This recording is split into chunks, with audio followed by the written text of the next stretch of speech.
The ocean, a mirror to the soul. Those crashing waves, sometimes gentle, sometimes fierce, reflect the storms and serenity within.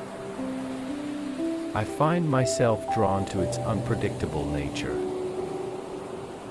its ability to evoke such powerful emotions. It's a place of contemplation where I can confront my fears, celebrate my joys, and simply be present with my own thoughts. The ocean, in its wild beauty, reminds me that life, like the waves, is a journey of constant change, and that within that change, there is always beauty to be found. Thank you for watching.